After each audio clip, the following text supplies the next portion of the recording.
Cell phones, turn them off.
Good afternoon, everybody. Welcome, and thank you for attending our monthly member speaker series. Today we have the pleasure of listening to a new member to Tide Point, who had a very interesting career and life. Bill Bodoh grew up in Newark, Ohio. What a surprise. He attended Ohio University, where he was a varsity soccer player. Bill's career included Assistant Attorney General of the state of Ohio. In 1985, Bill was appointed as a e-judge, which he'll explain, of the U.S. Bankruptcy Court. Bill then served as Chief Judge of the Sixth Circuit Bankruptcy Appellate Panel. Bill retired in 2003 and then taught at Ohio State College of Law. He retired again in 2007 and moved to South Carolina.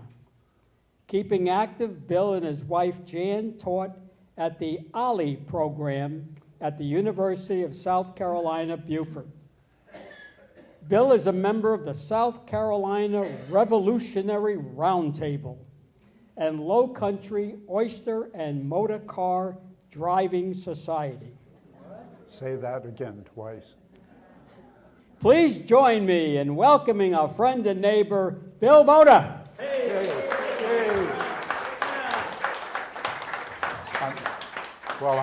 I'm not accustomed to getting applause in the courtroom. As Lee mentioned to you about turning off your cell phones, I had a rule in my courtroom that if a cell phone of a lawyer went off during a court proceeding, it became the property of the federal government. However, I had the U.S. Marshal Service there to help me make that a rule. I don't seem to have anyone like that here. Well, thank you for showing up at what I'm calling my life and hard times on the road to the bankruptcy court.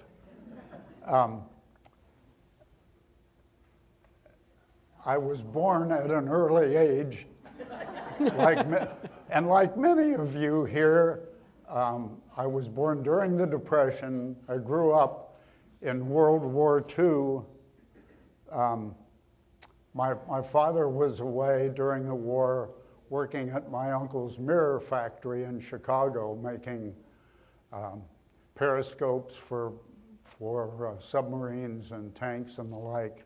So during the war, I had a surrogate father. My grandfather lived down the hill from us, Johnny Miller. Johnny was a carpenter. He had lost one of his fingers in an accident on the job. And so it was kind of curious that Johnny used to give me a lot of advice. And one of the strange pieces of advice he gave me was, Billy, never take advice from anyone missing any fingers. Well, the war years were pretty interesting. My first real recollection of the war years was when my mother sent me around the neighborhood knocking on doors telling everyone that the Japanese had surrendered that day. That brought my father home. And Dad became the real dad that I had hoped for. He helped me get my first real job at age 11, delivering the Columbus Citizen newspaper, a morning newspaper in Newark. I would get up at 5 o'clock in the morning. I would go get my newspapers and deliver them. I subsequently was able to get an afternoon newspaper job, delivering in one of the worst neighborhoods in Newark. My dad made sure as I was growing up that I would not end up working in a factory like he did. So he got me summer jobs in some of the worst places and under the worst situations he could find. I remember one summer job was working at the factory where he worked, painting chain link fences using a roller and aluminum paint. That wasn't my idea of an ideal job, but it was a lot better than the next one he got me. Dad had a friend, Ivan Blair. Mr. Blair had a business tarring roofs on commercial buildings in Newark. My dad got me a job with him one summer, and I showed up for work the first day. Mr. Blair took me and a young college kid who was going to work for the summer for him to the roof of a 10-story office building. We went through a hatch up into the roof of the building. The building roof was kind of a low slope down to about a 12 or 14 foot rim around the edges. Mr. Blair explained to us that our job would be to bring the molten tar up from down below, to pour it on the roof, and we would have rag mops and we'd spread it around.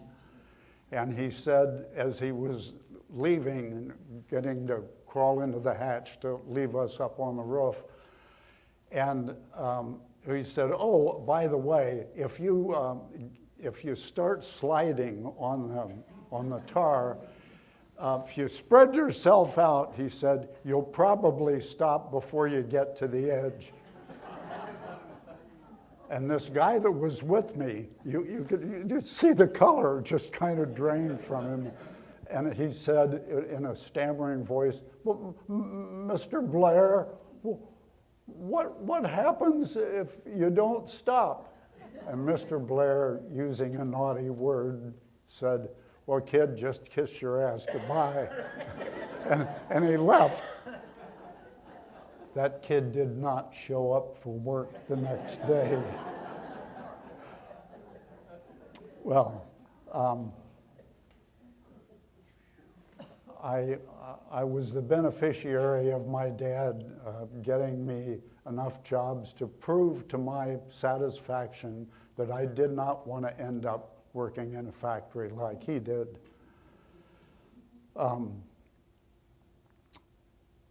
But working in a factory wasn't all that bad. My dad raised me and 7 younger sisters on a factory worker's salary. And as one of my neighbors points out, the poor get children, the rich get rich. And I guess that's how we ended up. Anyway,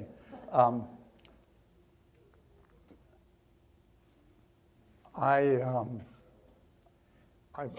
started out thinking that I would be a football player. As you can see, my experience playing football did not turn out too well.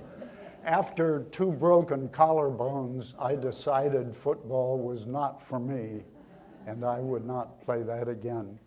I did, however, in college, play soccer. Probably not as well as most other people on the team, but at least I didn't break anything playing soccer. As Lee said, I was interested in old cars. This is one of my first cars, what was left of a 1932 Ford 5-window coupe with a double carbureted flathead engine in it. My father was not particularly pleased with me driving that car. Later on in life, however, I collected some other cars. Here's one of them that I collected. I did turn out collecting a little better automobile in my later years. Through high school and off to college, I knew that that college was going to be difficult for me, but I was bound and determined I was going to make it a success. Dad took me to college to start. At Ohio University, people could come in starting on a Saturday. Most people would come in on Sunday or Monday. Classes started on Wednesday. My dad took me on Saturday. I walked into the dorm. There was no one else in the dorm except the resident assistant on the floor.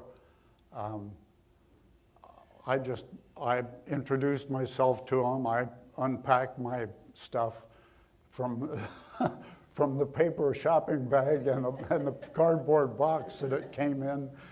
And about dinner time, the resident assistant came over and asked me if I was ready to go to the cafeteria for dinner.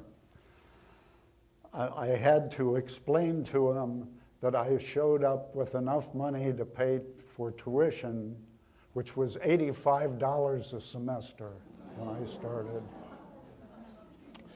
I had the money to pay the tuition, the first of 3 payments for my room, and I had a little money to pay for books, but I didn't have any money to pay for meals. And he looked at me with this incredulous look of, "You must be joking." And I said, "Well, no, I'm figuring I'll go uptown and I'll get a job as a busboy or washing dishes or something to pay for my meals." And he said, "Well, you know what, it's Saturday. Come on, I know the gal who's checking people in at the cafeteria. I'll just tell her that you got here too late to check in, and she'll feed you over the weekend. Monday, I'm going to take you up to the student financial aid's office, where he was known on a first-name basis. And he said, I'll get you a job in the cafeteria. So we showed up. Sure enough, they fed me over the weekend. Monday, he took me to the student financial aid's office. I got a job washing pots and pans. The resident agent was, resident assistant, was a guy named George Voinovich. George will show up later in my talk. George was the senior United States Senator from Ohio. George got me the job. I fed myself and got through, and the great thing about working in the cafeteria was when there were other people that worked there that wanted to go home on weekends, and they always were looking for someone to fill in for them, and they'd have to pay that person. So I would fill in for as many people as I could on weekends, and got enough money together to tide me through that first semester.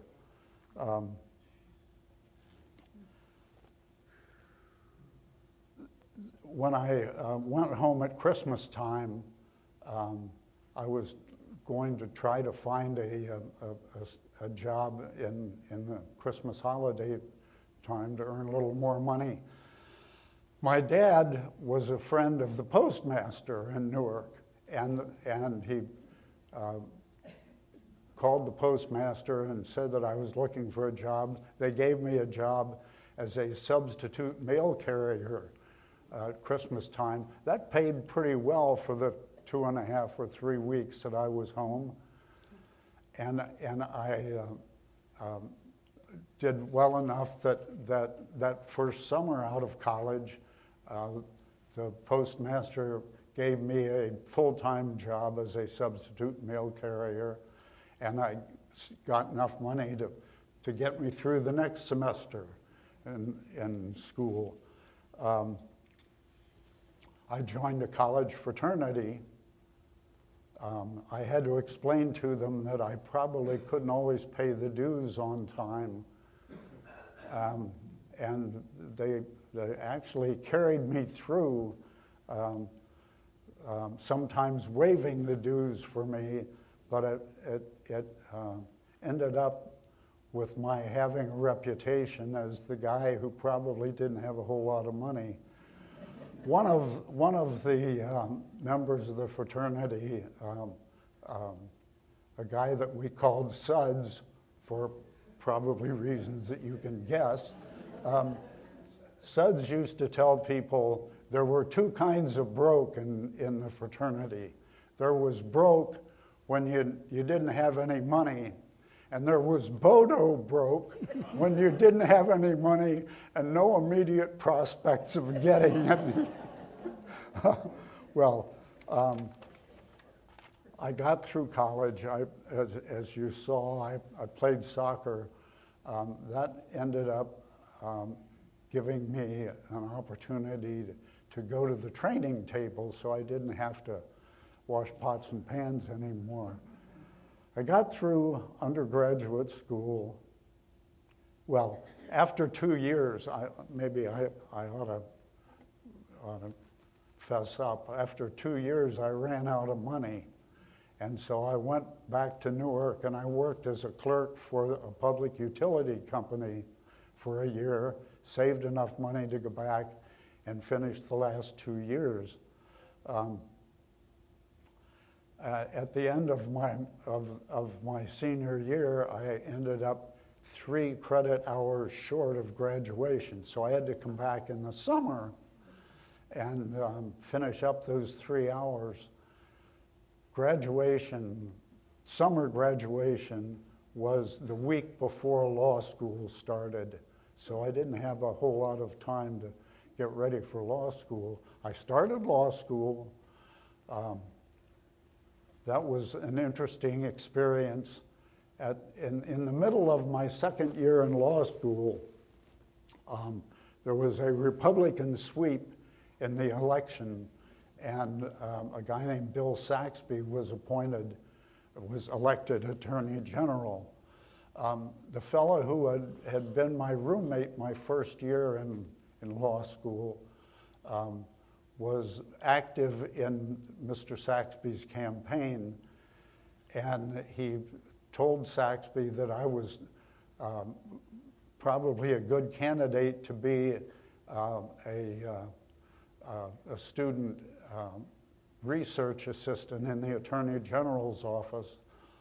And I was told to show up in the Attorney General's office the first day that he was in office. I showed up, and I just walked in and sat down in the library. There were several other people from my law school that were hired as research assistants and had made their plans ahead of time. I showed up, and the first assistant attorney general came in and asked me what my name was. I told him. He said, "Well, why are you here?" And I said, "Well, my friend Tom," and I told him my roommate's name, had told me to come here that I would be hired as a research assistant. And he said, "Well, we've filled all those spots as research assistants. We need a librarian. Maybe you could be a librarian." I said, "Well, I'll do whatever you want me to do. Fine." So I would come in and I'd sit in the library. As books would come in, I'd shelve them. One day, one of the lawyers, the senior lawyers in the AG's office, came in the library and was looking for someone to do some research for him. He looked at me and he said, "Are you a research assistant?" I said, "Well, yeah." And he said, here's a file. One of the county prosecutors has asked for an opinion of the Attorney General on the subject. You'll see it in here. I need you to do some research and write a memo for me." So I did. And surprise of surprises, other people started asking me to do research for them. And I ended up asking the secretaries to help me shelve the books, and that segued into them doing the librarian's work while I talked myself into being a research assistant. At the end of my second year in law school, for the summer, that became a summer job for me. That paid me well. I had also had been married at the start of my second year in law school.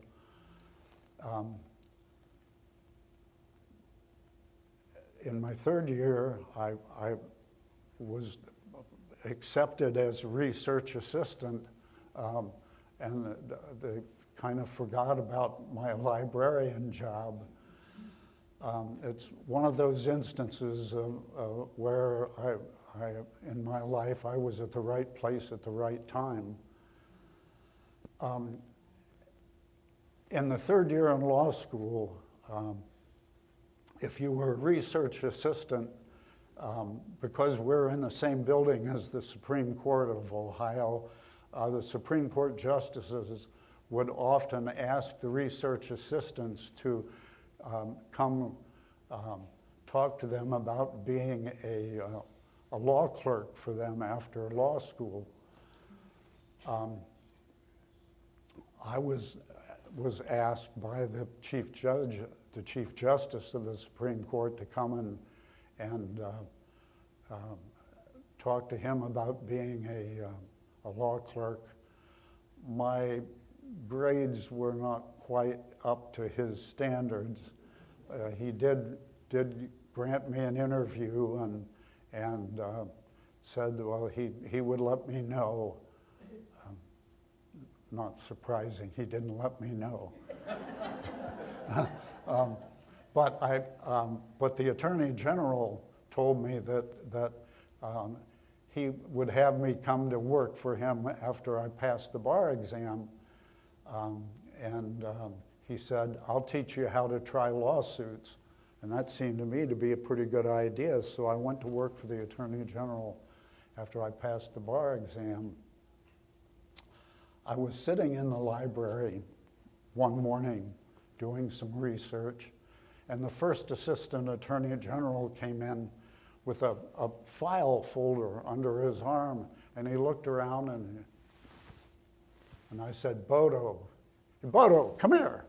He handed me this file. He said, the attorney that's to argue this case in the Supreme Court this morning is sick and can't come in. And you're number 2 on the 10 o'clock list. And I said, well, what is it? He said, oh, it's easy. It's a motion to certify. This guy is trying to get the Supreme Court to take the appeal from the Court of Appeals. And he said, you just go in there and argue the case. Well, okay. So I thought, well, the smart thing for me to do, since he is trying to get the Supreme Court to appeal from a decision of the Court of Appeals, is to just argue the Court of Appeals' opinion. So I read it a couple of times, went up to the Supreme Court. I was second on the 10 o'clock list. The guy who was asking the court to take the appeal stood up with his usual, may it please the court, my name is so-and-so. The Chief Justice looked at him and he said, Mr. whatever his name was, I remember him saying, we've looked at the Court of Appeals opinion, and frankly, we don't think there's a constitutional question here that we need to decide. Would you confine your remarks to arguing why this is a debatable constitutional question? Well, that put that poor guy on the spot, and he stammered through his argument. He sat down. I stood up with my heart in my throat, and I was smart enough to know to address the Chief Justice and the Associate Justice of the court. And the Chief Justice looked at me and he said, well, Mr. Bodoh, I didn't expect to see you in court quite this quickly. Well, what do you say about that? I knew enough to not say a thing. And he said, well, you heard what we said to the appellant's attorney. What do you have to tell us about that? Like a smart aleck, I said, well, Mr. Chief Justice, I couldn't agree with you more. In my view, there is no debatable constitutional question. The Attorney General urges you to turn down the appeal. Is there anything else, Mr. Bodoh, you'd like to tell us? And I said, no, sir. I think that's all I have to say. I sat down. He said to the appellant's counsel, is there anything else you'd like to tell us? And the guy went up and stammered through something else. Typically, it would take the Supreme Court 3 or 4 weeks to write an opinion, and in this case, to turn down the appeal. But the Chief Justice looked at the other Chief Justices. They talked back and forth, and he said, we have decided that there is no debatable constitutional question.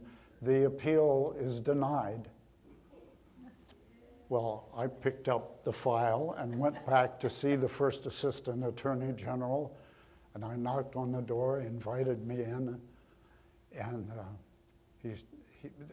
incidentally, he did not have a chair, so no one sat down in his office. You stood in his office. I stood there with the file under my arm, and he said, "What happened?" And I said, "Well, they turned the appeal down." And I put the file on his desk, and he said, well done, Bodoh, well done." After that, when the first assistant was looking for someone to do something that was probably a thankless job, he would come down and he'd knock on my office door. "Bodoh," "Yes, sir. Here is the next thing for you to do." And another example of just being at the right place at the right time.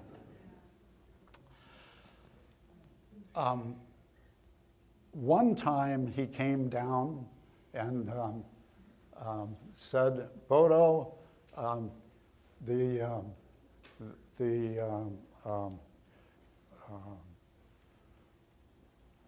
chairman of the House Judiciary Committee is having a hearing tonight on something that we've looked at. They're going to be voting on a bill tonight, and we've looked at it. It's constitutional. They want someone from the Attorney General's office to be there so that the chairman can say that a representative of the Attorney General's office is here to tell us that this is a constitutional provision." Oh, and he said, "Oh, by the way, don't say anything. The chairman will call on you, and you just stand up, and when the chairman says that the Attorney General has said that this passes constitutional muster, you just shake your head." So I showed up. They debated the issue. It had something to do with public utilities. And sure enough, the chairman at the end of the debate said, "And the Attorney General's office has reviewed this bill and believes that it is constitutional. And there's a representative of the Attorney General's office here." Stand up, son. I stood up, and he said, is that the Attorney General's position?" And I said, "Yes, it is." And he said, "Thank you." And well, that's it. Well, and they were done. So I got up and left. And the next morning, the first assistant came down, knocked on my door. "Bodoh, you did the right thing last night. Thanks a lot." Okay, well, what was, again, right place, right time, was one of the people who was at the hearing was the general counsel of one of the largest utilities in Ohio, the East Ohio Gas Company. A few weeks later, I got a call from that fellow asking me if I would have lunch with him. Well, who's going to turn down a free lunch? So I met with this fellow, and he said, "We are looking to hire someone to become our lobbyist. And I saw that you were at the hearing, and they seem to think that you are pretty good in your relations with the people in the legislature. Would you want to come to Cleveland and talk with us about coming to work as becoming our lobbyist?" Well, sure. Sure, I'd be glad to. Well, my wife and I went up there. We met with the general counsel and with the chairman of the board and the incoming new president of the company. And to make a long story short, a few weeks later, they called and offered me a job to be in training as their lobbyist, which I did for 5 years. It was an interesting experience. I had difficulty when I'd meet members of the legislature. I'd have difficulty remembering their names and putting their names and faces together. So I got one of these little ring top notebooks and I'd keep it in my pocket. And when I'd meet one of them, I'd take this out and I'd write their name down and something about them so I'd remember them, put it in my pocket. Years later, Jan and I were in the Ohio Stadium for an Ohio State football game, and we're sitting there, get a tap on my shoulder. I look around. It was the guy who was then the Speaker of the Ohio House of Representatives, and he said, "I don't remember your name." And I said, "Bill Bodoh." "Oh yeah, Bodoh. I don't remember your name, but I remember you're the guy that used to have that notebook, and when you'd meet someone, you'd always write their name down, something about them." And he said, "That I always thought that was a pretty good way of remembering people's names." So at least someone thought I did it right. Well, 5 years as a lobbyist. And I did not see that as a long-term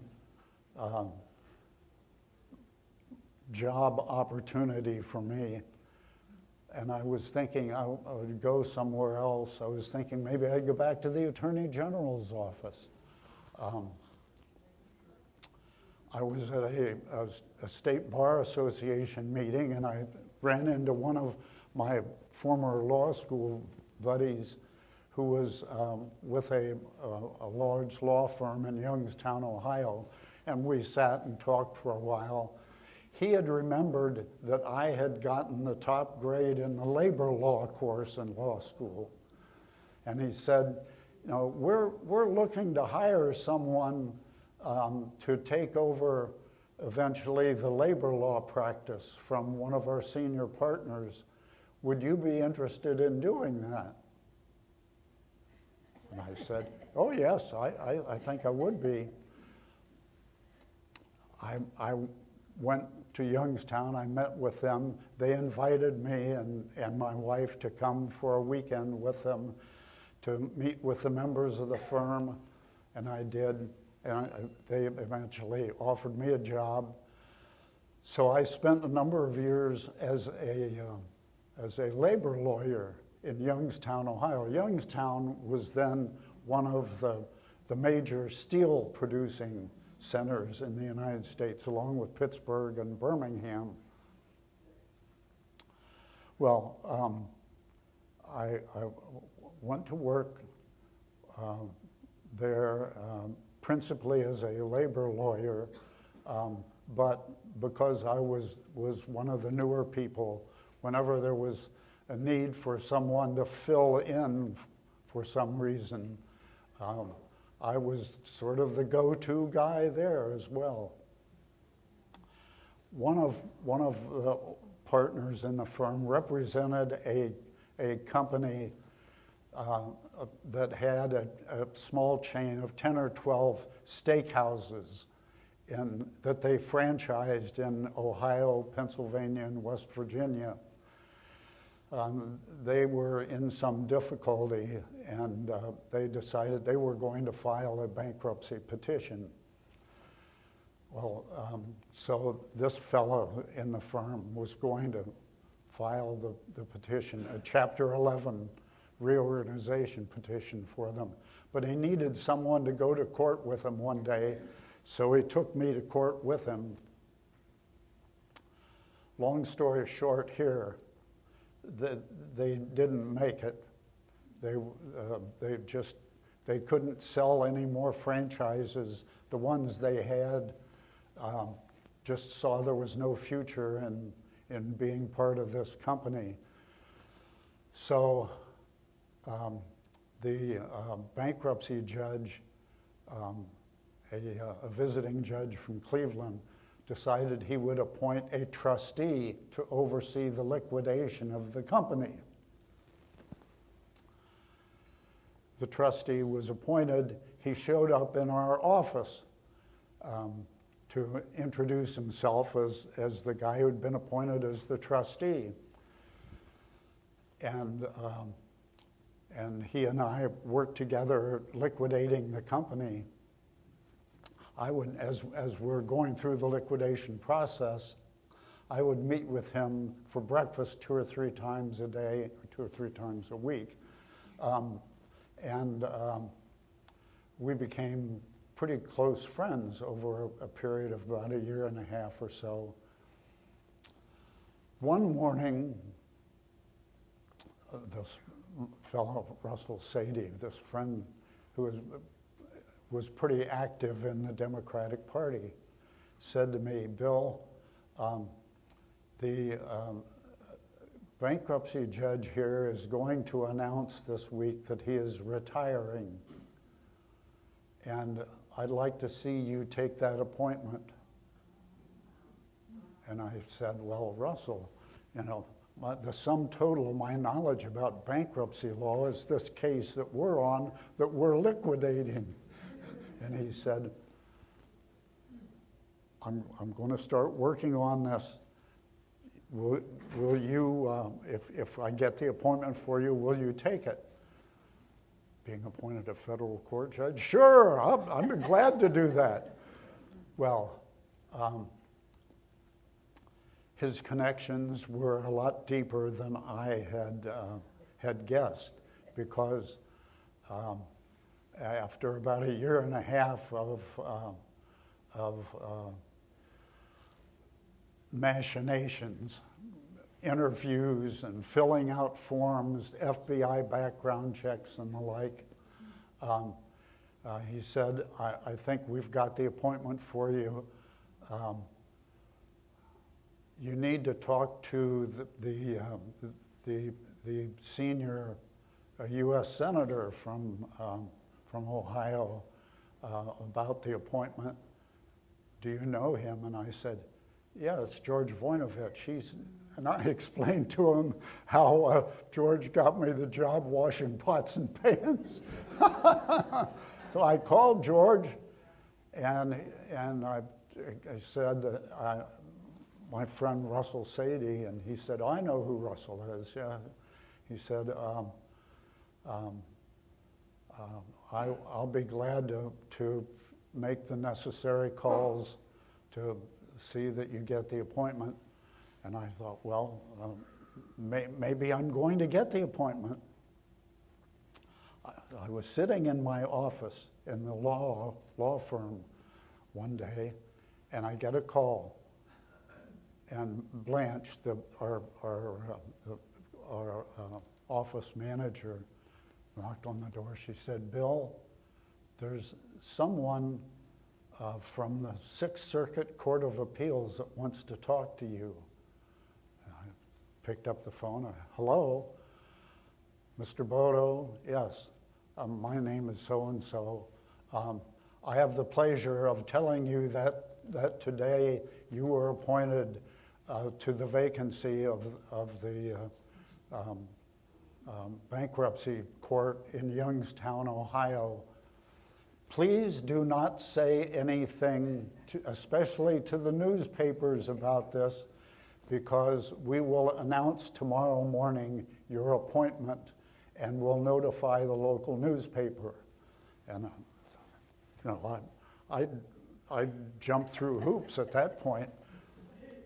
So I thought, well, at least I can call Jan and tell her.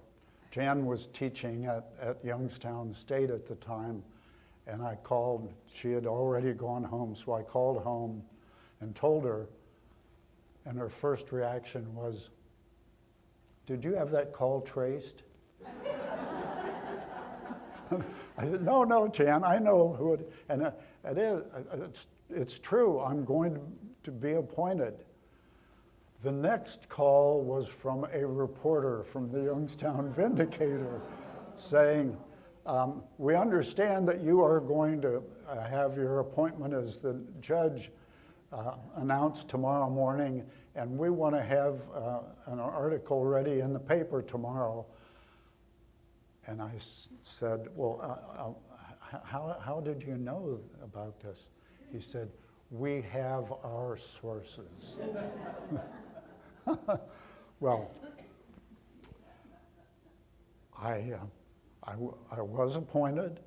I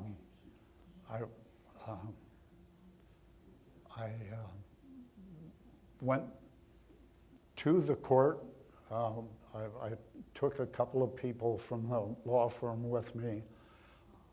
Our court at that time was in the old courthouse, the old post office, which had been abandoned by the Postal Service and was given to the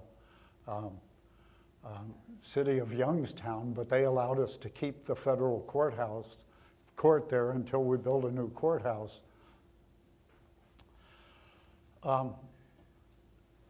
The guy who was our congressman at that time was a guy named Jim Trafficant. Trafficant had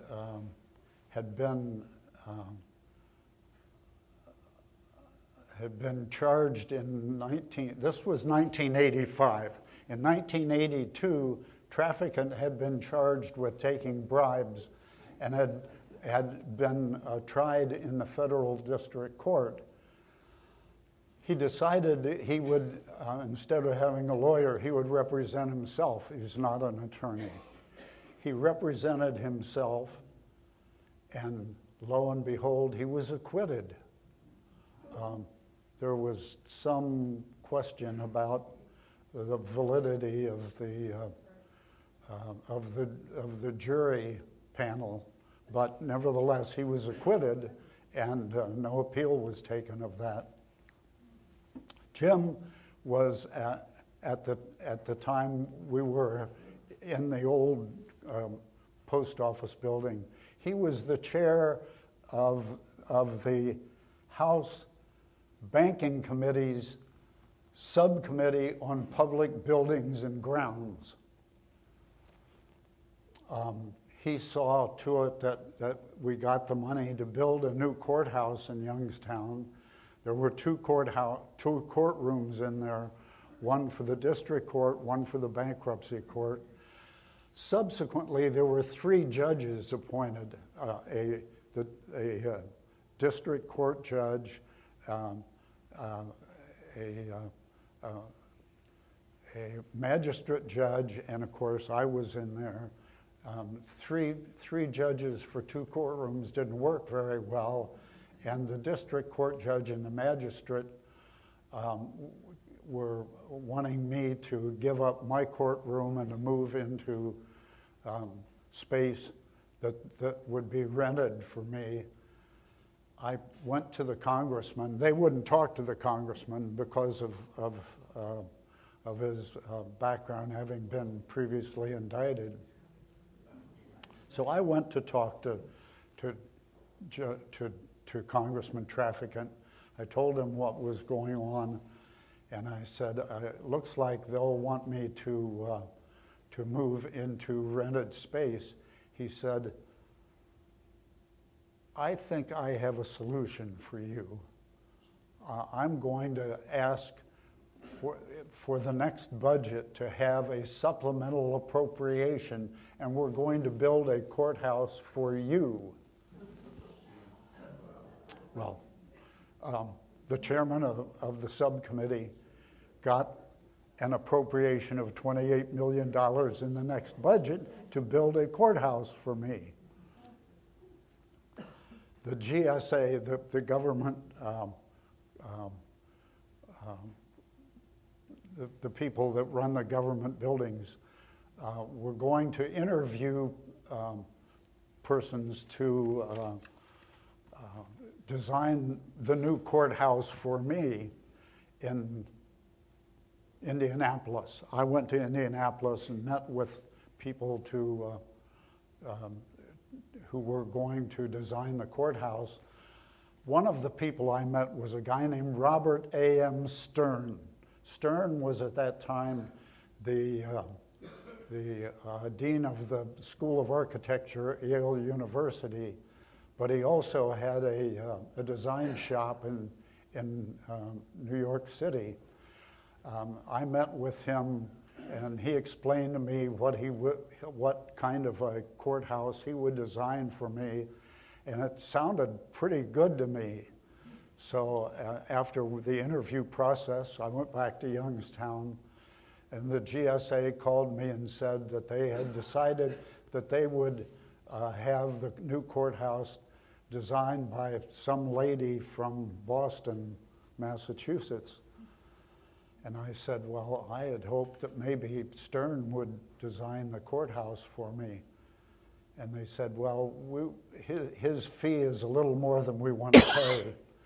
And, well, I was just new enough in the government that I didn't understand how things work, so I went down to the congressman's office. I told the congressman what was going on, and he said,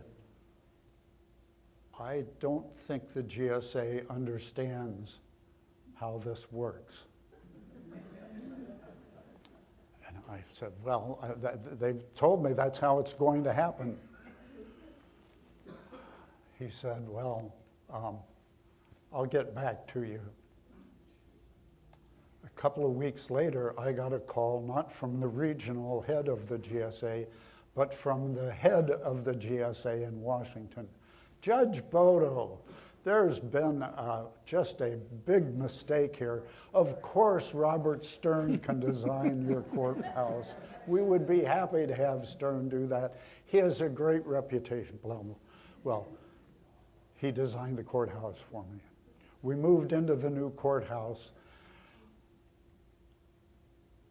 I had had a couple of large businesses come into Chapter 11 in the courtroom for me.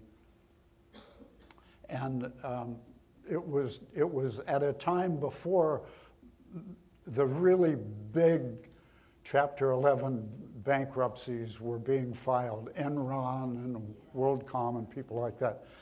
I had one of the first, what the Administrative Office of U.S. Courts thought was a mega case. It was someone that claimed that they had a value of assets of over $100 million. So they looked at my little court in Youngstown, Ohio, as a place where mega cases would start to come into the filing process. The next big case that showed up was a drugstore chain called Farmore Incorporated. Farmore was largely owned by a guy in Youngstown. When he filed the Farmore Chapter 11 petition, it was really it was about a $2 billion company. That seemed to be the story to people, that they could file big cases in Youngstown, Ohio, and get through the process pretty quickly. Farmore caused two other drugstore chains, Snyder's, which was headquartered in St. Paul, Minnesota, and another Midwestern chain, to be filed in Youngstown. They found ways to do it that probably were not exactly kosher, but no one complained, so they came, and I started getting larger and larger cases. the interesting thing about the Farmore case was the guy that was the major stockholder in Farmore had also been one of the 3 people that was a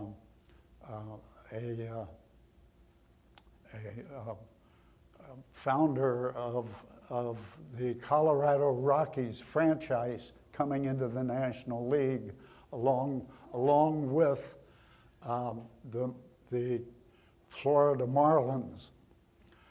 He needed to file a personal bankruptcy case himself, which he did, and his attorney decided that, he had to get rid of his stock in the Colorado Rockies because of his involvement in the bankruptcy case. His attorney thought, after he gave up his stock in the company, wait a minute, that's a fraud on his creditors, and he ought to get his interest in the company back, interest in the team back. And so his attorney filed a lawsuit to get the stock in the Colorado Rockies back, and asked for a temporary injunction for me to enjoin the supplemental draft when the Colorado Rockies and the Marlins were coming into the National League. The lawsuit was filed on Friday. The draft was set for the following Tuesday. Monday, I set a hearing on the temporary injunction, and who shows up in the court? Not only the president of the National League, but Bud Selig, the commissioner of baseball. And they were telling me why I should not enjoin the supplemental draft the following day. After Bud Selig finished his testimony, and I asked, are there any other questions of Mr. Selig? No. Bud Selig turned to me and he said, Judge, my lawyers tell me you can stop the draft tomorrow, but can I tell you what'll happen if you do? And I said to the lawyers, anyone object to his telling me? No one objected. He turned to me and he said, Judge, the lawyers tell me you can enjoin the draft tomorrow. But if you enjoin the draft, the Colorado Rockies will not come into the National League next year. And their schedule is intertwined with the league and with the Marlins. If they don't come in the league, the Marlins will not come in the league. And if they don't come in the league, there will be no National League playing next year. And if there is no National League playing, there will be no World Series next year. But my lawyers tell me you can do that. No pressure, of course. So I said, well, folks, wait right here. I'll go into chambers and I'll be back with my decision soon. I walked in, my law clerk came in with me, a young man just out of law school, and he said, Judge, what are you going to do? And I said, think of fundamentally what's going on here. There's a lawsuit for money damages. When does an injunction not apply? When money damages will suffice. I'm going to deny the injunction. I want you to go tell the marshals to keep everyone in the courtroom. I'm going to go in there. I'm going to tell them that the injunction is denied. I'm immediately going to leave the courtroom because the attorney for the guy filing the lawsuit is going to want me to stay execution of my order while he appeals the order. I'm going to leave. I'm going to get in my car. I'm going home. I'm not going to answer the phone. And And he said, well, okay, I'll see. He went, talked to the marshals. I got in my car, I went home. No one called. But usually I'd get into the courtroom about 8 o'clock in the morning. The next day I got in about 9 o'clock. The supplemental draft started at 8:30 that morning. Sure enough, the guy was there with a petition asking me to withhold execution of my order while he appealed to the Court of Appeals. I asked him into chambers. I read the documents that he gave me, and I said, well, you make a pretty good case, but the draft started at 8:30 this morning. It's too late to stop it now. Gotcha. Well, one other thing about being a bankruptcy judge that you will find interesting is that because I had practiced labor law, the steelworkers union knew that I understood the steel industry very well. So I'm not sure what their involvement was, but I got 4 or 5 of the major steel companies, Wheeling Pittsburgh, LTV, and others, filed in my court. I ended up working about 60 or 70 hours a week. I got virtually no help from the other judges in the district. As my wife said, they're not into heavy lifting. And I ended up with all those major steel companies in my court. A Wall Street Journal publication entitled me the Judge of Steel, and that's how I became known as the Judge of Steel. Well, that's my story to you of my life and hard times.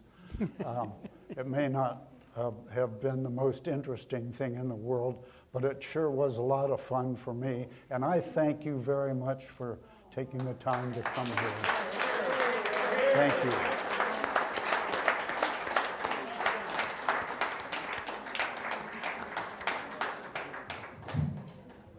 Bill, you might not think it, but it was a great story, wasn't it?